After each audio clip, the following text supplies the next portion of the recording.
baik secara bacaan atau secara hafalan atau bahkan secara tafsirnya, maka orang tersebut telah menyibukkan dirinya dengan ucapan yang paling mulia, dengan perkara yang paling mulia, yaitu Al-Quran Al-Karim. Sebagian manusia misalnya menyibukkan dirinya dengan dunia, walaupun tidak haram, tetapi ada yang lebih afdal dari itu, mempelajari cabang-cabang ilmu agama. Dan cabang ilmu agama yang paling tinggi yang kita sampaikan adalah Al-Quran Al-Karim, ilmu yang menjelaskan tentang Al-Quran Al-Karim. Nah, kemudian ibu-ibu sekalian, keutamaan mempelajari tafsir Al-Quran secara khusus disebutkan di dalam sebuah hadis bahwasanya Nabi SAW bersabda, khairukum man ta'allamal Qur'ana wa 'allamah. Kata Nabi di dalam hadis Utsman bin Affan di dalam Sahih Al-Bukhari dan Muslim, Nabi bersabda, sebaik-baik kalian adalah yang belajar Al-Quran dan yang mengajarkannya. Sebaik-baik kalian, sebaik-baik manusia di sisi Allah Subhanahu wa taala adalah yang mempelajari Al-Quran, belajar terlebih dahulu, kemudian mengajarkan Al-Quran pada manusia, pada orang lain. Ini adalah manusia terbaik di sisi Allah sebagaimana rekomendasi dari Nabi SAW.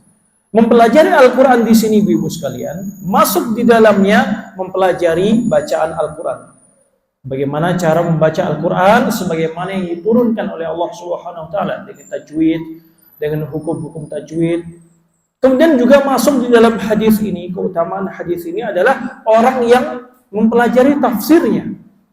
Mempelajari bacaannya, kemudian mempelajari tafsirnya. Maka golongan tersebut masuk dalam sabda Nabi SAW, khairukum man ta'allamal Qur'ana wa 'allamah. Sebaik-baik kalian adalah yang mempelajari Al-Quran dan mengajarkannya. Dan juga, Masya Allah, rumah Al-Quran ini dan orang-orang yang membantu terselenggaranya program-program yang berkaitan dengan Al-Quran Al-Karim, maka insya Allah ta'ala akan termasuk juga orang-orang yang terbaik di sisi Allah Subhanahu wa ta'ala. Misal ada orang tidak sempat untuk menghadiri kajian tahsin atau tentang tafsir Al-Quran, tapi ia adalah orang yang memberikan fasilitas untuk orang-orang yang belajar, maka insya Allah ta'ala orang tersebut juga tidak luput untuk mendapatkan kebaikan dari Allah Subhanahu wa ta'ala.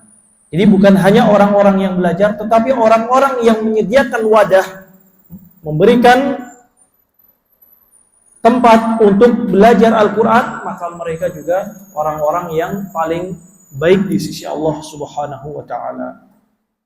Kemudian disebutkan di dalam sebuah hadis yang lain, ibu sekalian, bahwasanya Nabi SAW bersabda, majtama'a qaumun fi baitin min buyutillah yatluna kitab Allah wa yatadarasunahu fima bainahum. Kata Nabi, tidaklah ada suatu kaum yang mereka berkumpul di salah satu dari masjid-masjid Allah, kemudian mereka membaca Alkitab, yaitu Al-Quran Al-Karim, wa yatadarasunahu fima bainahum, dan mereka saling mengajarkan Al-Quran tersebut sesama mereka, saling mudarasah atau tadarus dalam bahasa kita. Maka kemuliaannya ada 4, kata Nabi. Yang pertama, nazalat alaihimus sakinah, akan turun pada mereka as-sakinah, ketenangan. As-sakinah dalam bahasa kita artinya ketenangan di dalam hati.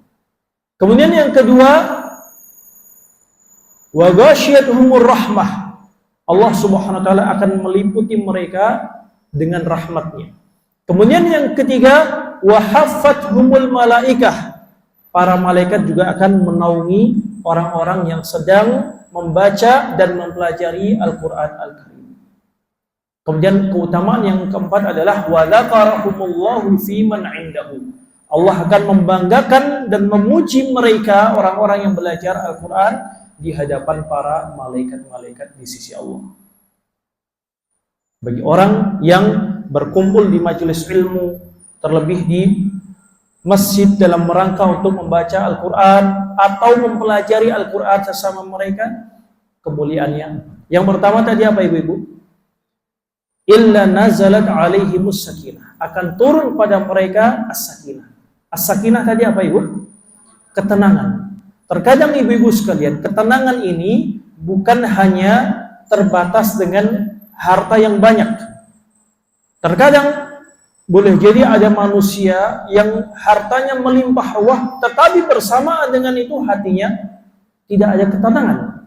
Bahkan betapa banyak orang-orang yang memiliki harta yang banyak, bersama dengan itu ia mencoba untuk mengakhiri hidupnya.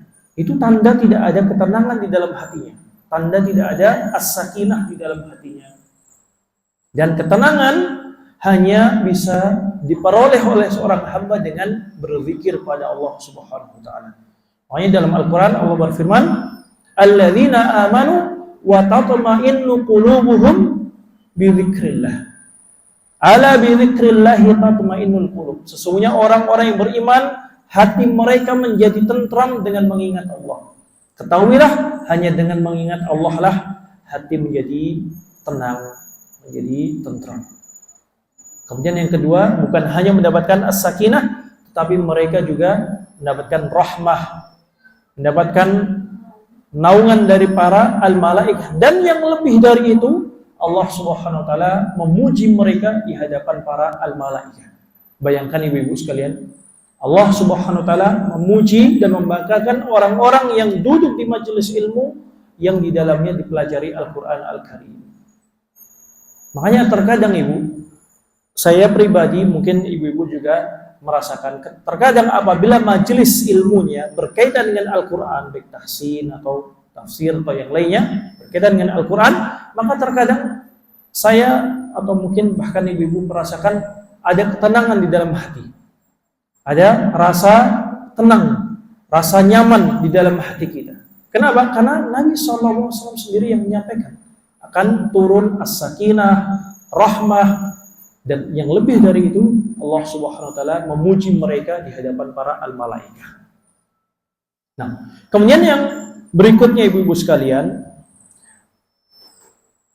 bagaimana cara kita mentafsirkan Al-Qur'an Al-Karim? Ada metode-metode di dalam mentafsirkan Al-Qur'an Al-Karim yang dijelaskan oleh para ulama tentunya. Yang pertama, jadi metode terbaik di dalam mentafsirkan Al-Quran ada 4 ibu, sebagaimana yang disebutkan oleh Al-Imam Ibnu Katsir di dalam kitabnya Tafsir Al-Quran Al-Azim. Jadi Ibnu Katsir memiliki kitab tafsir yang namanya Tafsirul Quran Al-Azim. Yang pertama, beliau menyebutkan mentafsirkan Al-Quran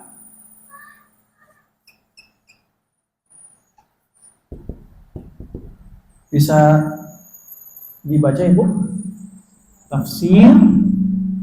tafsiru Al-Quran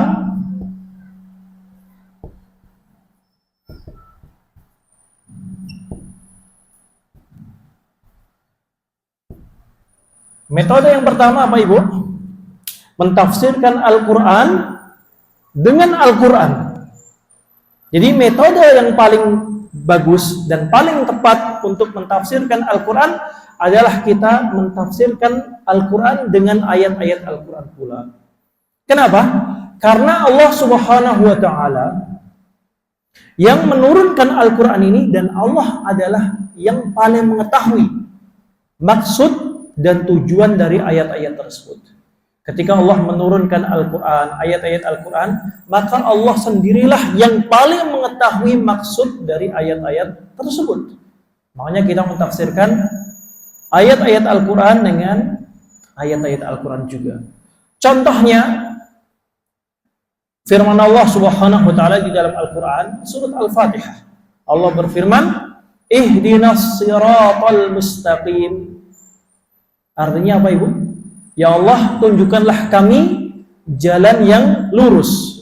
Siratal ladzina an'amta alaihim. Jalannya orang-orang yang telah Engkau berikan nikmat.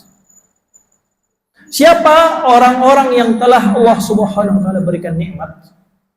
Ya Allah, tunjukkanlah pada kami jalan orang-orang yang telah Engkau berikan nikmat. Siapa? Allah Subhanahu wa taala tafsirkan di ayat yang lain. Di surat An-Nisa Allah berfirman, "Wa may yuti'illah war rasul fa ulaika ma'al ladzina an'ama Allahu 'alaihim minan nabiyyin was-siddiqin wasyuhada'i was-shalihin." Kata Allah, barang siapa yang mentaati Allah dan Rasul-Nya, maka mereka akan bersama orang-orang yang telah Allah berikan nikmat. Siapa kata Allah? Minan nabiyyin was-siddiqin wasyuhada'i was-shalihin. Orang-orang tersebut adalah para nabi, orang-orang yang jujur, dan orang-orang yang mati syahid, dan orang-orang yang sholihin. 4 golongan ini adalah golongan orang-orang yang telah Allah Subhanahu wa taala berikan nikmat. Jadi ketika kita berdoa setiap hari di dalam salat kita, ihdinas siratal mustaqim siratal ladzina an'amta 'alaihim, ya Allah, tunjukkanlah kami jalan yang lurus, jalannya orang-orang yang telah Engkau berikan nikmat. Maksudnya jalannya para nabi dan rasul, jalannya orang-orang yang berpegang teguh pada kejujuran, jalannya orang-orang yang mati syahid di jalan Allah, dan jalannya orang-orang yang soleh.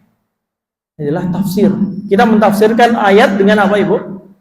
Dengan ayat Al-Quran juga.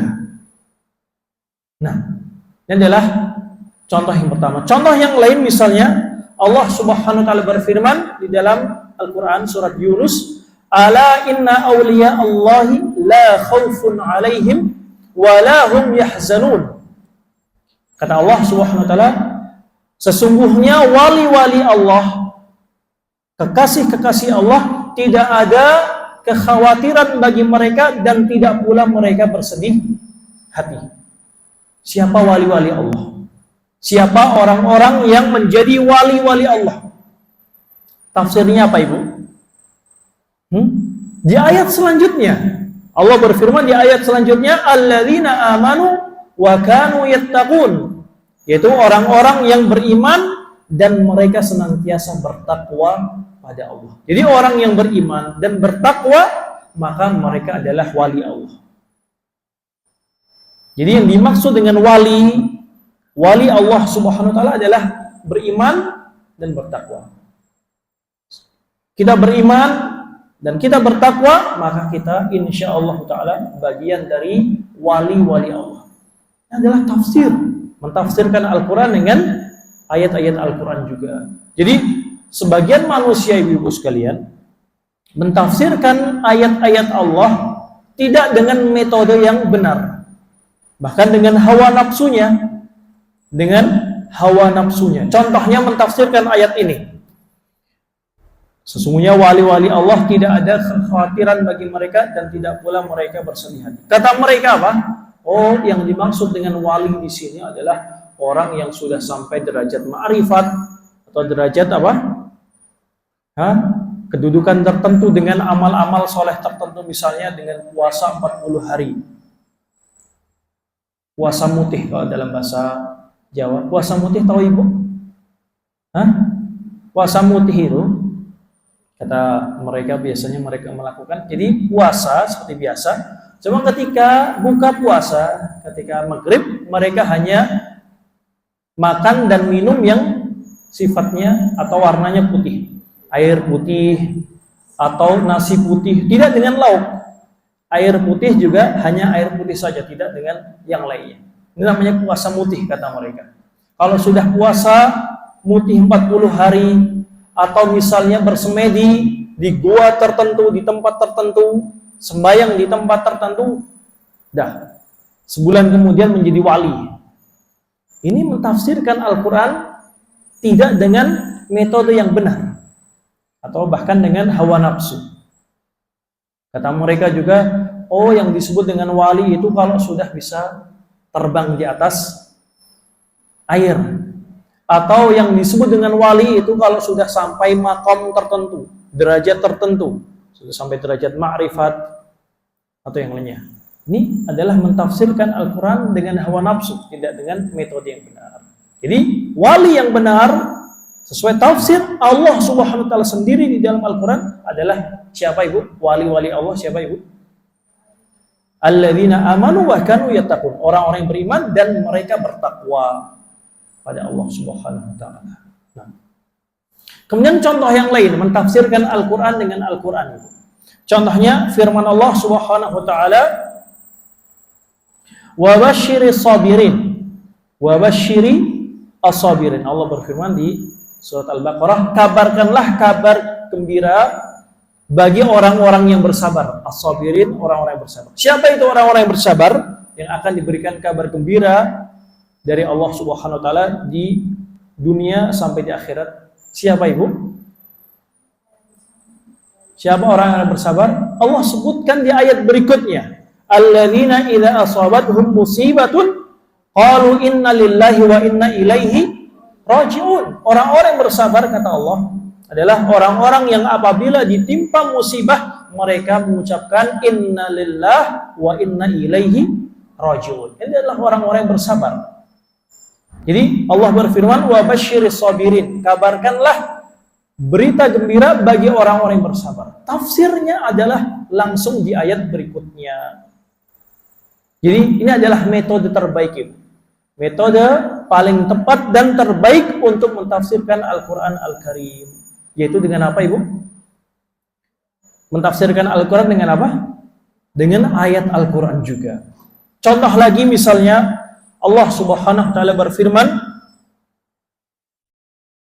"Dzalikal kitabu la raiba fihi hudan lil muttaqin."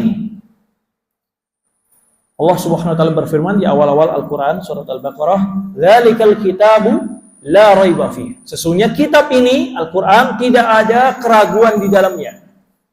Hudan lil muttaqin, sebagai petunjuk bagi orang-orang yang bertakwa. Siapa orang-orang yang bertakwa Ibu? Siapa orang-orang yang bertakwa? Allah sebutkan di ayat berikutnya, alladzina yu'minuna bil ghaibi wa yuqimunas salata wa yunfiqu mimma razaqnahum yunfiqun walladzina yu'minuna bima unzila ilaika wa ma unzila min qablika wa bil akhirati hum yuqinun. Ini adalah tafsir. Jadi ketika Allah mentafsirkan Al-Qur'an sebagai petunjuk bagi orang-orang yang bertakwa, siapa mereka yang bertakwa? Ya, ayat setelahnya, yaitu orang-orang yang kata Allah alladzina yu'minuna bil ghaib, orang-orang yang beriman dengan perkara yang gaib dan mereka senantiasa menunaikan salat dan mereka menginfakkan harta mereka di jalan Allah Subhanahu wa taala. Kemudian lanjutan ayatnya walladzina yu'minuna bima unzila ilaika. Mereka adalah orang-orang yang beriman dengan apa yang diturunkan padamu wahai Muhammad dan pada nabi-nabi sebelummu dan mereka senantiasa beriman dengan kedatangan hari akhirat. Ini adalah orang yang bertakwa.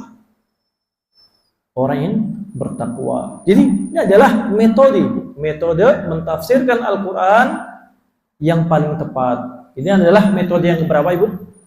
Yang pertama, tafsir Al-Quran dengan ayat-ayat Al-Quran juga. Kemudian Ibnu Katsir di dalam kitabnya menyebutkan bahwasanya metode kedua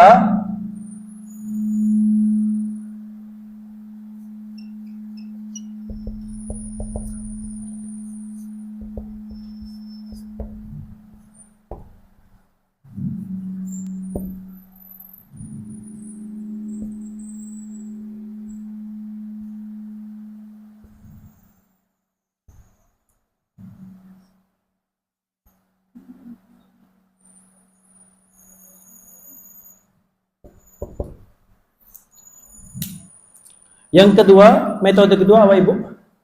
Tafsirul Quran bi as-sunnah, mentafsirkan Al-Quran dengan sunnah. Sunnah yang saya maksud di sini adalah ucapan Nabi atau perbuatan Nabi atau persetujuan dari Nabi Muhammad SAW. Jadi yang dimaksud dengan as-sunnah, ibu-ibu sekalian, bukan hanya sekedar ucapan atau sabda Nabi, tapi yang lebih dari itu perbuatan Nabi juga masuk dalam sunnah. Kemudian persetujuan Nabi ini juga masuk ke dalam as-sunnah.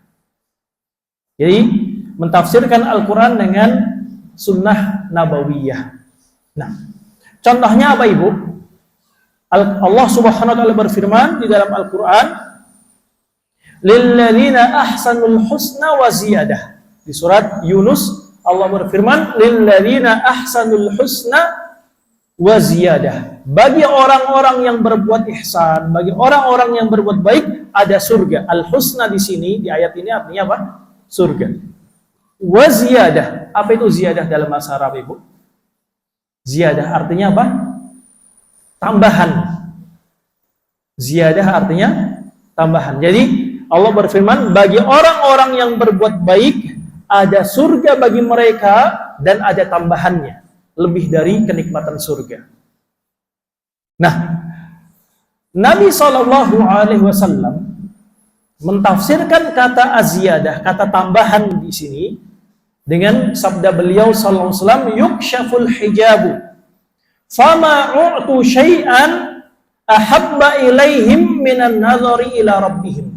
Kata Nabi sallallahu alaihi wasallam ketika mentafsirkan makna tambahan di dalam ayat ini, Nabi bersabda, pada hari kiamat Allah Subhanahu wa taala akan menyingkap atau membuka hijabnya di hadapan orang-orang yang beriman yang sudah masuk surga. Kemudian kata Nabi, "Fama u'tu syai'an", tidaklah penduduk surga diberikan suatu kenikmatan yang lebih besar dan lebih mereka cintai melebihi nikmat untuk memandang wajah Allah Subhanahu wa taala. Jadi makna atau tafsir dari kata ziyadah di dalam ayat ini berarti apa, Ibu? Berarti apa, Ibu? Jadi tadi Allah Subhanahu wa taala menyebutkan penduduk surga mendapatkan nikmat-nikmat yang sangat banyak. Nikmat terbesar di surga apa? Adalah kenikmatan melihat dan memandang wajah Allah Subhanahu wa taala. Makanya Nabi bersabda, "Fama u'tu syai'an ahabba ilaihim minan nadhari ila rabbihim." Tidaklah penduduk surga diberikan kenikmatan yang lebih mereka cintai melebihi kenikmatan untuk melihat Allah Subhanahu wa taala. Jadi penduduk surga atau orang-orang yang beriman menurut akidah dan keyakinan ahlu sunnah wal jamaah bahwasanya Allah Subhanahu wa taala akan dilihat oleh orang-orang yang beriman yang masuk surga. Jadi ketika Allah berfirman, "Lilladzina ahsanul husna wa ziyadah", bagi orang-orang yang berbuat baik ada surga dan tambahannya. Berarti tambahan setelah surga tadi apa, Ibu? Berarti melihat wajah Allah Subhanahu wa taala. Dan itu adalah nikmat terbesar yang akan Allah Subhanahu wa taala berikan kepada orang-orang yang beriman. Ini adalah contoh mentafsirkan ayat Al-Qur'an dengan ucapan Nabi sallallahu alaihi wasallam atau dengan sunnah. Kemudian contoh yang lain, Ibu. Allah Subhanahu wa taala berfirman, "Alladzina amanu wa lam yalbisu imanahum bidzulmin." Orang-orang yang beriman dan mereka tidak mencampur adukan keimanan mereka dengan kezaliman. Kezaliman di sini maksudnya apa, Ibu? Kesyirikan. Apa dalilnya? Ketika turun ayat ini di surat Al-An'am, "Alladzina amanu wa lam yalbisu imanahum bidzulmin." Ketika turun ayat ini, maka para sahabat mereka merasa berat dan mengatakan pada Nabi, "Wahai Rasulullah, siapa di antara kita yang tidak pernah menzalimi diri mereka? Pasti di antara kita seluruhnya pernah menzalimi diri kita sendiri." Jadi para sahabat mereka mengira bahwasanya maksud zalim di sini artinya apa, Ibu? Menzalimi orang lain, menzalimi diri sendiri, maksudnya itu. Kemudian Nabi SAW bersabda, "Laisal amru kama tadhunnun." Tafsir ayat ini bukan sebagaimana yang kalian kira. Innamal maqsud bihi asyirk. Tapi maksud dari kezaliman di sini adalah kesyirikan. Kemudian Nabi membaca firman Allah, "Inna syirka la zulmun azim." Sesungguhnya kesyirikan benar-benar kezaliman yang paling besar. Jadi ini adalah tafsir dari Nabi SAW. Contoh lagi, Allah Subhanahu wa taala berfirman, "Wa aqimus sholata wa atuz zakah." Tunaikanlah salat dan tunaikanlah zakat. Tafsirnya apa, Ibu? Ayat ini tafsirnya apa? Kita sering mendengar ayat ini, ya atau tidak Ibu? Wa aqimus shalah wa atuz zakah. Tunaikan salat dan tunaikanlah zakat. Tafsir ayat ini disebutkan oleh Nabi SAW dengan bahwasanya menjelaskan rukun-rukun salat, syarat-syarat salat, kemudian bahkan Nabi mempraktekkan salat itu secara langsung. Kemudian bersabda, "Shallu kama ra'aitumuni usolli, sholatlah kalian sebagaimana kalian melihat aku sholat." Ini adalah tafsir untuk firman Allah, wa aqimus sholah, tunaikanlah sholat. Jadi kita ketika membaca dan mendengar firman Allah, dirikanlah sholat, wa aqimus sholah, kita tahu atau tidak Ibu? Tanpa melihat sunnah Nabi, perbuatan Nabi, bagaimana Nabi sholat, tahu atau tidak? Atau kita mentafsirkan sholat sesuai dengan hawa nafsu kita? Tidak bisa kita mengetahui tafsir dari sholat yang Allah inginkan kecuali melalui metode dan jalan dari Nabi SAW. Makanya ini adalah kita mentafsirkan Al-Quran. Yang kedua adalah dengan sunnah Nabi SAW. Kenapa kita mentafsirkan Al-Quran dengan sunnah Nabi? Kenapa? Karena yang pertama, Nabi adalah manusia yang paling mengetahui tentang maksud dari ayat-ayat yang diturunkan. Karena yang pertama, Al-Quran diturunkan pada Nabi, maka Nabi adalah orang yang paling mengetahui tujuan dan maksud dari ayat tersebut. Dan Nabi SAW ketika berbicara tidak dengan hawa nafsu. Allah berfirman, wa ma yantiqu 'anil hawa in huwa illa wahyun yuha. Allah berfirman, Muhammad tidaklah berbicara dengan hawa nafsunya. Yang ia ucapkan adalah wahyu yang diwahyukan pada beliau sallallahu alaihi wasallam. Jadi, kenapa kita harus mentafsirkan Al-Quran dengan sunnah Nabi? Karena Nabi adalah manusia yang paling mengetahui tafsir dan keinginan Allah Subhanahu wa ta'ala. Bahkan di dalam Al-Quran juga Allah berfirman, wa anzalna ilaika dzikra litubayyana lin-nasi ma nuzzila ilaihim. Allah berfirman, sesungguhnya kami menurunkan kepadamu wahai Muhammad Al-Quran agar engkau menjelaskan pada manusia tentang maksud dan tujuan dari Al-Quran.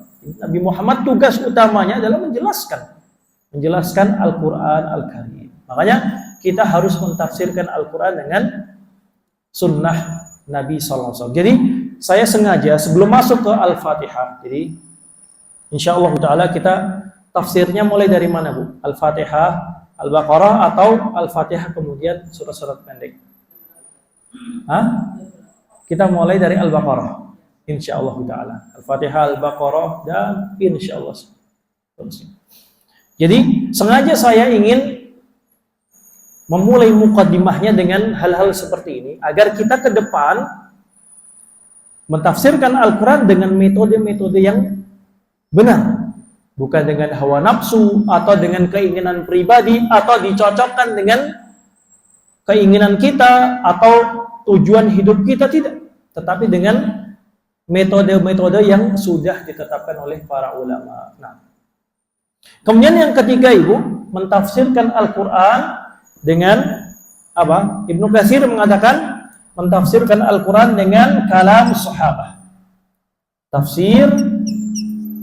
Jadi kalau Ibu ke depan misalnya atau sesekali membaca tafsir Ibnu Katsir, siapa yang punya kitabnya ini Bu?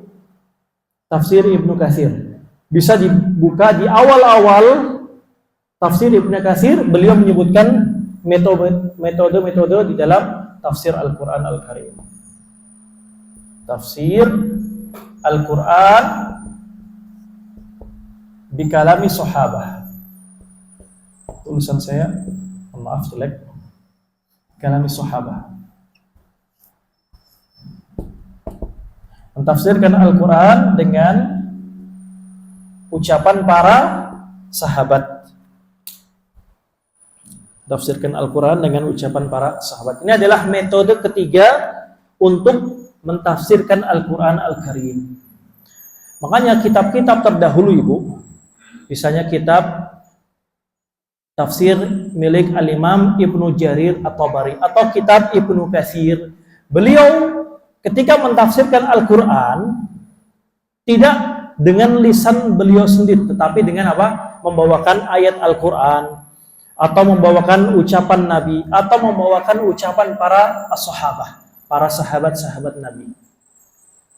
Ini namanya at-tafsir bil ma'thur, mentafsirkan Al-Quran dengan ayat, kemudian dengan hadis, atau dengan ucapan para salafus saleh, yaitu para sahabat. Nah, kenapa kita menafsirkan Al-Quran dengan ucapan para sahabat, Ibu? Kenapa bukan dengan ucapan para ustadz? Tidak pula dengan ucapan para ustadzah. Kenapa, Ibu? Karena para sahabat, sahabat-sahabat Nabi adalah orang yang paling mengetahui maksud dari Al-Quran setelah Nabi Muhammad SAW. Kenapa? Karena Al-Quran turun pada zaman mereka. Al-Quran Al-Karim diturunkan pada zaman mereka. Maka mereka adalah manusia yang paling mengetahui tentang tafsir dan tujuan dari Al-Quran Al-Karim. Kemudian yang kedua, bahwasanya mereka adalah orang-orang yang paling memahami bahasa Arab. Dan Al-Quran diturunkan dengan bahasa Arab, maka merekalah orang-orang yang paling memahami tentang Al-Quran Al-Karim. Dan juga Nabi SAW telah memberikan rekomendasi dalam sebuah hadis. Nabi bersabda, khairul nas qarni, thumma alladhina yalunahum, thumma alladhina yalunahum. Sebaik-baik manusia adalah manusia yang hidup di generasiku. Berarti siapa, Ibu? Ya, para sahabat. Jadi mereka sudah diberikan rekomendasi dari Nabi, bahwasanya mereka adalah manusia terbaik. Dan mereka adalah orang-orang yang paling jauh dari hawa nafsu. Maka ucapan mereka lebih didahulukan daripada ucapan seluruh manusia setelahnya. Ucapan ustadz, ucapan syekh, ucapan kiai, atau ucapan habib ditinggalkan dulu, kita dahulukan ucapan para sahabat apabila mereka punya tafsir di dalam ayat tertentu. Terlebih, Ibu sekalian, para sahabat yang mereka sudah terkenal sebagai ulama tafsir. Karena ada sebagian sahabat, ibu-ibu sekalian, yang mereka dominasinya di tafsir Al-Quran. Jadi para sahabat ini, Ibu, bermacam-macam. Ada yang fokusnya di jihad, ada yang fokus di ilmu tafsir, ada yang fokus di ilmu fikih. Contohnya sahabat Mu'adz bin Jabal, Nabi mengatakan a'lamul ummati bil halal wal haram Mu'adz bin Jabal.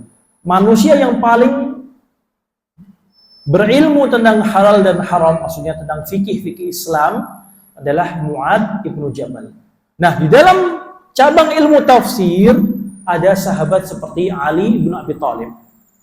Ali ibnu Abi Thalib, kemudian ada Ibnu Abbas, kemudian ada Ibnu Mas'ud, Abdullah ibnu Mas'ud. Ini adalah 3 sahabat yang paling terkenal sebagai ulama tafsir dari kalangan para sahabat. Makanya kalau kita baca tafsir Ibnu Katsir atau kitab apapun, kitab tafsir yang membawakan ucapan-ucapan para as-salafus saleh, para sahabat, maka yang paling banyak mentafsirkan Al-Quran adalah Ibnu Abbas, Ibnu Mas'ud, Ali, Ibnu Abi Thalib. Nama-nama ini yang sering muncul dan berulang, karena mereka adalah 3 sahabat yang paling terkenal sebagai ulama tafsir. Bahkan Ibnu Mas'ud pernah mengucapkan tentang dirinya sendiri, akhadtu sab'ina suratan min fi Rasulillah sallallahu alaihi wasallam. Kata Ibnu Mas'ud, aku mengambil langsung Al-Quran langsung dari mulut Nabi Muhammad SAW. Artinya bertalaki bersama Nabi, mengambil ilmu Al-Quran langsung dari Nabi. Jadi kalau ada seorang santri, dia berhasil, dia menjadi cerdas, kira-kira ustadznya tersebut berpengalaman juga atau tidak, Ibu?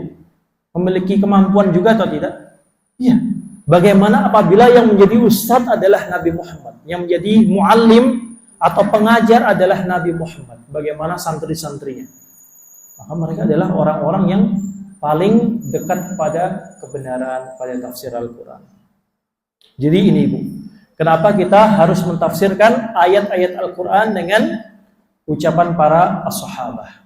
Kemudian Ibnu Katsir, dan insyaallah ta'ala saya di dalam pembahasan tafsir ini akan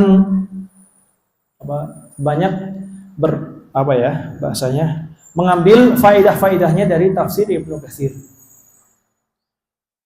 Yang keempat adalah mentafsirkan Al-Quran, ini sama, tafsir Al-Quran dengan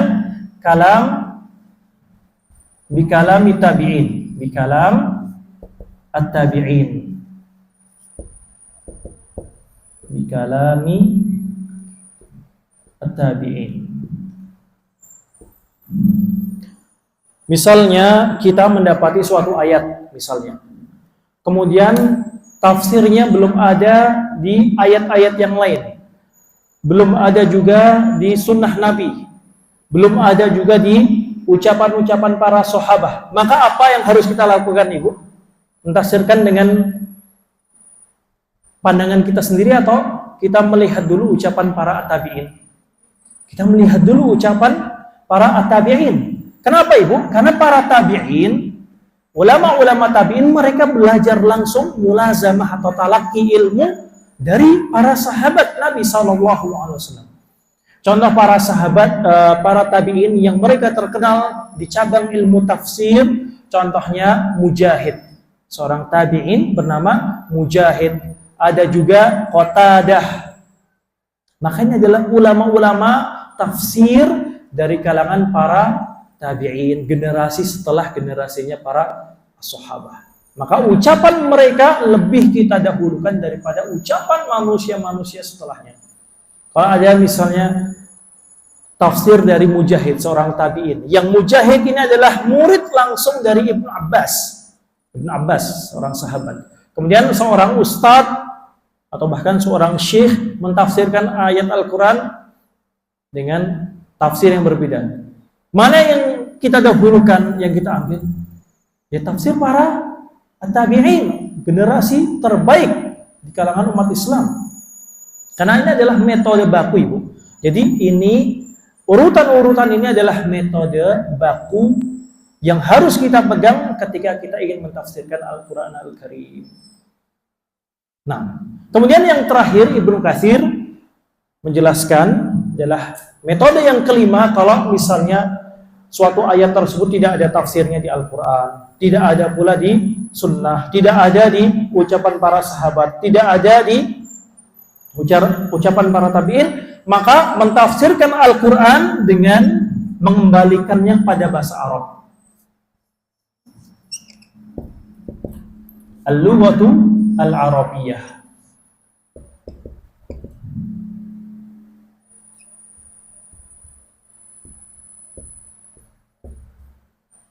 Jadi kita mengembalikan dan memahami ayat-ayat tersebut yang ingin kita ketahui tafsirnya, kita mengembalikannya dan mentafsirkannya dengan pemahaman bahasa Arab.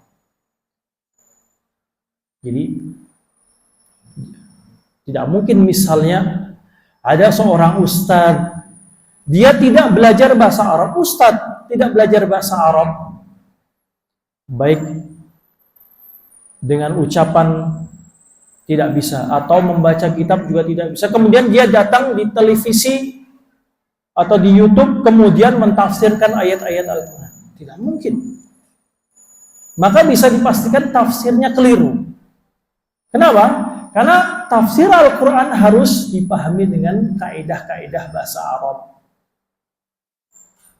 Jadi ini adalah 5 urutan yang disebutkan oleh Al-Imam Ibnu Katsir di dalam awal-awal kitab beliau, tafsir yang ditulis oleh Ibnu Katsir. Ini adalah hanya sekedar muqaddimah, pembukaan sebelum kita masuk ke tafsir ayat-ayat Al-Quran Al-Karim. Ada yang tanyakan sebelum kita lanjut? Masih ada banyak poin yang akan kita bahas, Ibu. Ada yang tanyakan sebelum kita masuk ke poin berikutnya? Kita akan masuk ke surat Al-Fatihah secara langsung. Ada yang tanyakan, Ibu?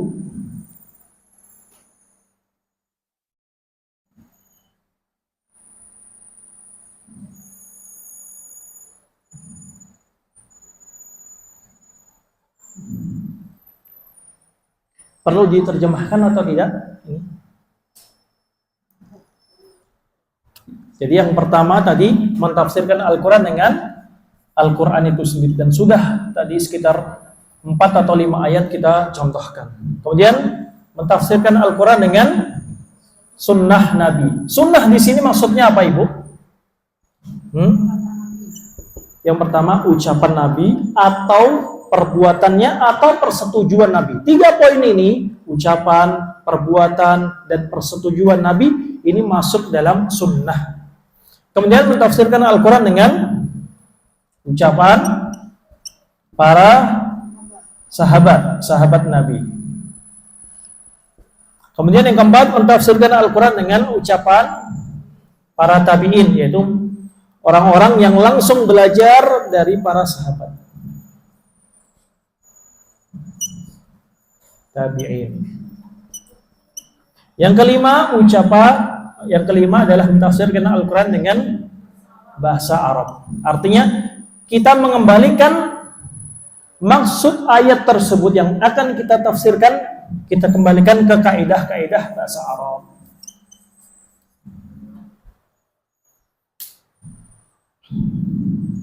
Jadi bahasa Arab itu, Ibu, luas, bukan hanya percakapan atau bukan hanya menulis, tetapi ada kaidah-kaidah umum di dalam bahasa Arab yang kaidah-kaidah ini akan membantu seorang muslim untuk mentafsirkan Al-Quran Al-Karim. Ini adalah sedikit muqaddimah tentang tafsir sebelum kita masuk ke tafsir ayat-ayat Al-Quran. Kita masuk ke surat Al-Fatihah, Ibu. Sebelum kita membaca Al-Quran Al-Karim, maka ada hal yang dianjurkan atau disunnahkan bagi kita untuk kita baca, yaitu apa? Membaca A'udzu billahi minasyaitonir rajim, atau dalam bahasa kita at-ta'awudz. Dan membaca A'udzu billahi minasyaitonir rajim ini adalah perkara yang disunnahkan. Kita membaca baik di dalam sholat maupun di luar sholat. Misalnya kita sebelum membaca Al-Quran di sholat kita, misalnya membaca doa istiftah. Setelah takbiratul ihram, membaca istiftah. Kemudian apa yang kita baca? A'udzu billahi minasyaitonir rajim, baru bismillahirrahmanirrahim, alhamdulillahirabbil alamin. Atau di luar sholat.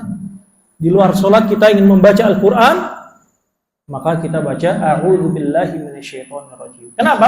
Karena Allah Subhanahu wa taala berfirman di dalam Al-Quran, "Fa idza qara'tal Qur'an fasta'in billahi minasyaitonir rajim." Dalam Al-Quran Allah berfirman, apabila engkau hendak membaca Al-Quran, maka berlindunglah kepada Allah dari syaitan yang terkutuk. Perintah dari Allah Subhanahu wa taala untuk membaca at-ta'awudz. Dan bacaan ta'awudz ini, Bu, bukan hanya satu. Bukan hanya a'udzu billahi minasyaitonir rajim, bukan hanya itu. Ada teks-teks yang lain yang boleh juga kita baca. Contohnya a'udzu billahis samiil alim minasyaitonir rajim. A'udzu billah as-sami' al-alim minasyaitonir rajim. Ini juga teks yang boleh kita baca sama dengan teks yang pertama. Kemudian ibu-ibu sekalian, surat Al-Fatihah, Ibu, sebagaimana yang kita ketahui bersama, Al-Fatihah dalam bahasa Arab artinya apa, Ibu? Dari kata apa? Ya, kalau sudah belajar bahasa Arab, Al-Fatihah dari kata Fataha, ya atau tidak? Fataha. Fataha yaftahu. Sudah belajar sharaf atau belum, Ibu? Belum, bahasa Arab. Belum belajar sharaf ya? Yaftahu. Tahu. Jadi Fataha yaftahu artinya membuka. Misalnya Muhammadun yaftahul baba. Muhammad sedang membuka pintu. Jadi Al-Fatihah dari kata ini, fa, huruf fa, kemudian huruf ta dan huruf ha menjadi kata Fatihatun. Fatihatun. Nah, Al-Fatihah artinya pembuka. Dalam bahasa kita artinya pembuka. Kenapa disebut Al-Fatihah? Karena ya tadi Al-Fatihah ini adalah pembuka bagi seluruh ayat-ayat Al-Quran Al-Karim.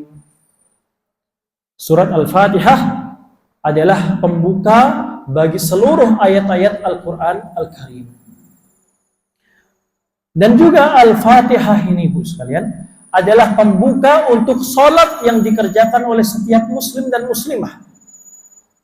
Orang muslim dan muslimah memulai sholatnya itu setelah takbiratul ihram tentunya dan al-istiftah, kemudian ia membaca Al-Fatihah untuk memulai ia bermunajat dan berdoa kepada Allah Subhanahu wa taala di dalam sholatnya. Kemudian ada nama-nama lain, Ibu, dari surat Al-Fatihah. Nama yang lain dari surat Al-Fatihah adalah Asy-Syifa. Al-Fatihah nama lainnya adalah Asy-Syifa. Apa itu Asy-Syifa, Ibu? Asy-Syifa artinya kesembuhan. Artinya apa? Kesembuhan. Asy-Syifa'u. Syifa'u. Kenapa Al-Fatihah ini disebut dengan surat kesembuhan?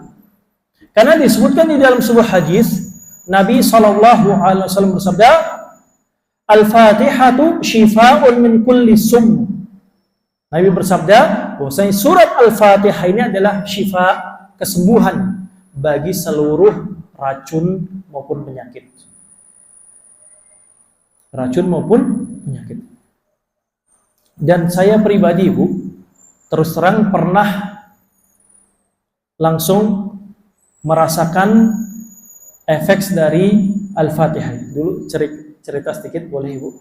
Jadi ketika saya dari Tasik ingin ke Bogor, ketika sampai di kota Bandung, qadarullah mata saya kena kerikil atau debu yang sangat lumayan besar, kemudian sampai menetes air matanya, artinya air matanya terus mengalir karena kerikil tersebut. Kemudian masih di Bandung, kemudian saya singgah di masjid, kemudian saya membaca Al-Fatihah sebanyak 3 kali. Al-Fatihah, kemudian saya tiupkan, saya usapkan ke mata yang sedang sakit sebanyak 3 kali. Setelah itu alhamdulillah sudah langsung mulai menurun sakitnya dan lanjutkan perjalanan. Walaupun ketika itu sudah pasrah, tidak bisa melanjutkan perjalanan dan ingin melanjutkan di hari berikutnya. Saya membaca Al-Fatihah, kemudian atau seperti ruqyah mandiri, seperti ruqyah Al-Fatihah. Jadi ibu-ibu sekalian, ketika misalnya sebelum pergi ke medis, maka bisa membacakan ruqyah dengan ayat-ayat Al-Quran. Karena dalam Al-Quran sendiri Allah berfirman, wa nunazzilu minal Qur'ani ma huwa syifaa'un wa rahmah. Allah berfirman, sesungguhnya kami menurunkan dari Al-Quran ini kesembuhan, syifaa'un wa rahmah bagi orang-orang yang beriman. Jadi sebelum kita sampaikan, sebelum pergi ke dokter atau ke medis, maka kita ikhtiar dulu dengan apa? Dengan Al-Quran Al-Karim. Membaca Al-Quran di tangan kita atau misalnya di air, kemudian kita minum dengan niat kita meminta kesembuhan dari Allah. Ini adalah metode-metode yang syar'i dan dibenarkan oleh syariat Islam. Dan ini sudah terbukti, bukan hanya 1 maupun 2, bahkan banyak orang-orang yang mereka meruqyah diri mereka sendiri dengan ayat-ayat Al-Quran, kemudian mereka disembuhkan oleh Allah Subhanahu wa taala. Maka nama lain dari Al-Fatihah adalah Asy-Syifa, kesembuhan. Kemudian nama lain dari Al-Fatihah adalah As-Salat. Nama lain dari Al-Fatihah adalah apa, Ibu? As-Salatu. Kenapa Al-Fatihah disebut dengan kata As-Salat? Surat As-Salat. Karena disebutkan dalam sebuah hadis, Al-Hadithul Qudsi. Apa itu, Ibu, Al-Hadithul Qudsi? Al-Hadithul Qudsi adalah hadis yang teksnya dari Nabi, tetapi maknanya datang dari Allah. Jadi hadis Qudsi ini adalah teksnya dari ucapan Nabi, lisan Nabi, tetapi maknanya datangnya dari Allah. Nah, Nabi Muhammad di dalam Al-Haditsul Qudsi, beliau bersabda, menyampaikan dari Allah Subhanahu wa taala, Allah berfirman, qasamtu as-salata baini wa baina 'abdi nisfain. Dalam hadis ini Allah berfirman, aku membagi as-salat. Salat di sini maksudnya Al-Fatihah. Aku membagi Al-Fatihah, bagi salat antara aku dengan hambaku menjadi dua bagian. Kemudian kata Allah, fa idza qala 'abdi alhamdulillahi rabbil alamin. Apabila seorang hamba mengucapkan alhamdulillahi rabbil alamin, maka Allah berfirman, hamidani abdi, hambaku memujiku. Ketika seorang hamba di dalam salatnya membaca ar-rahmanir rahim, Allah berfirman, asna alayya abdi, hambaku menyanjungku. Kemudian apabila seorang hamba mengucapkan maliki yaumiddin, maka kata Allah, majjadani abdi, hambaku memuliakanku. Kemudian fa idza qala abdi, apabila hambaku mengucapkan iyyaka na'budu wa iyyaka nasta'in, maka kata Allah, hadza baini wa baina abdi. Ini adalah antara aku dengan hambaku, dan bagi hambaku apa yang ia inginkan dan ia minta. Siapa yang sudah pernah mendengar hadis ini, Bu? Siapa yang sudah pernah mendengar hadis ini? Hadis qudsi. Jadi intinya Al-Fatihah ini disebutkan di teks hadis ini dengan kata as-salat. Aku membagi salat, maksudnya membagi Al-Fatihah. Makanya di antara nama-nama lain dari Al-Fatihah, ya terkadang suatu surat ini namanya banyak. Contohnya seperti surat Ali Imran. Ali Imran suratnya apa? Nama lain dari Ali Imran apa? Dzun-Nurain. Suatu surat yang apa? Akan membawa naungan bagi seorang hamba pada hari kiamat. Atau surat Al-Imran dan Al-Baqarah ini sebagai pembawa keselamatan dan naungan bagi seorang hamba. Begitu pula Al-Fatihah, nama-namanya banyak. Asy-Syifa, As-Salat. Kemudian nama yang lain dari Al-Fatihah adalah Ummul Kitab. Ummu Al-Kitab. Kata ummu artinya apa, Ibu? Ibu. Jadi Al-Fatihah adalah induk dari seluruh ayat-ayat di dalam Al-Quran Al-Karim. Maka disebut dengan Ummul Kitab. Nah, ini adalah beberapa nama dari surat Al-Fatihah. Kemudian ibu-ibu sekalian, surat Al-Fatihah ini adalah surah Makkiyah. Surat apa? Makkiyah. Apa itu surat Makkiyah? Jadi sebenarnya surat Makkiyah. Jadi Al-Fatihah ini suratun Makkiyah. Suratun Makkiyatun. Apa itu surat Makkiyah? Jadi Al-Quran itu ada dua, Ibu. Ada dua macam. Surah Madaniyah dan surah Makkiyah. Nah, sekarang Al-Fatihah termasuk Makkiyah. Apa itu Makkiyah? Surah Al-Makkiyah adalah suatu surat yang turunnya setelah hijrah. Setelah hijrahnya Nabi, walaupun turun di luar kota Mekah. Al-Makkiyah adalah surat yang turun sebelum hijrah.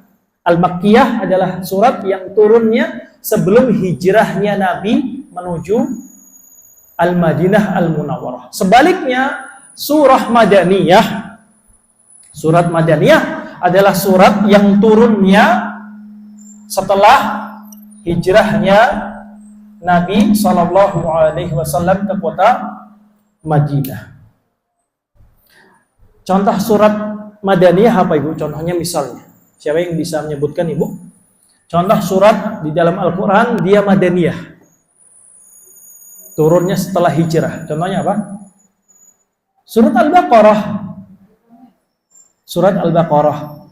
Kemudian yang lain apa? Misalnya surat An-Nasr, idza jaa nasrullahi wal fath. Ini juga surat Madaniyah. Kenapa? Karena turunnya setelah hijrah.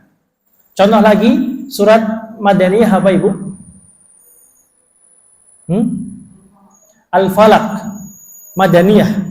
Kenapa? Turunnya setelah hijrahnya Nabi sallallahu alaihi wasallam. Contoh lagi apa? Surat apa? An-Nasr tadi, idza jaa nasrullah, dan ayat-ayat yang lainnya, surat-surat yang lainnya. Nah, surat Makkiyah tadi definisinya apa? Surat yang turunnya sebelum hijrah Nabi Muhammad menuju Al-Madinah, seperti Al-Fatihah, kemudian kebanyakan surat-surat Al-Qur'an atau mungkin 3/4 dari surat-surat Al-Quran adalah sifatnya Makkiyah, turun sebelum hijrahnya Nabi SAW. Nah, jadi Al-Fatihah ini adalah suratun Makkiyah, surat yang turun sebelum hijrah. Artinya turunnya di kota Makkah. Bukan, jadi surat Madaniyah bisa turun di kota Makkah. Contohnya, saya berikan contoh. Firman Allah di surat Al-Maidah. Surat Al-Maidah secara umum adalah surat apa, Ibu? Madaniyah atau Makkiyah? Madaniyah. Tetapi ada beberapa ayat di surat Al-Maidah turunnya di Mekah. Contohnya firman Allah, Al-Yawma akmaltu lakum dinakum. Ayat ini turunnya di mana, Ibu? Di Padang Arafah. Ketika Nabi saat itu berkhutbah di Padang Arafah tahun ke-9 Hijriah, turun firman Allah, Al-Yawma akmaltu lakum dinakum. Walaupun turunnya di kota Mekah, di Padang Arafah, tetapi apabila turunnya setelah hijrah, maka disebut kota surat Madaniyah. Jadi kita tidak melihat tempat turunnya itu, tetapi yang kita lihat kapan turunnya surat tersebut. Nah, bisa dipahami Ibu sekalian? Nah, ini adalah perkara yang berkaitan dengan Al-Fatihah. Kita lanjutkan atau kita buka tanya jawab? Silahkan Ibu. Kita insyaallah taala kita lanjutkan pada pertemuan yang akan datang. Kita masuk ke apakah Bismillahirrahmanirrahim ini termasuk Al-Fatihah atau tidak? Nanti ada pembahasannya. Kemudian apakah seorang muslim apabila menjadi makmum sholat jamaah misalnya di masjid atau di lain, kemudian imamnya membaca Al-Fatihah, apakah kita sebagai makmum harus juga membaca Al-Fatihah atau kita cukupkan dengan bacaan imam? Insyaallah taala kita juga membahas tentang perkara-perkara masalah ini. Insyaallah taala. Ada yang ditanyakan Ibu sekalian?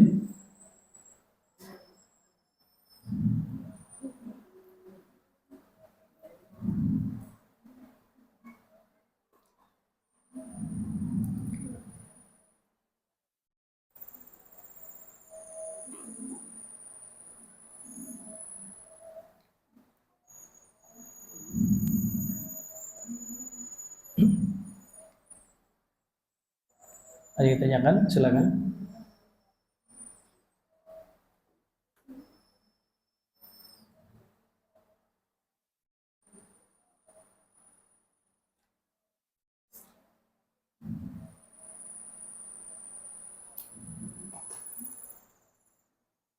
Silakan. Kenapa Ibu? Cukupkan saja. Tapi kita silakan Ibu.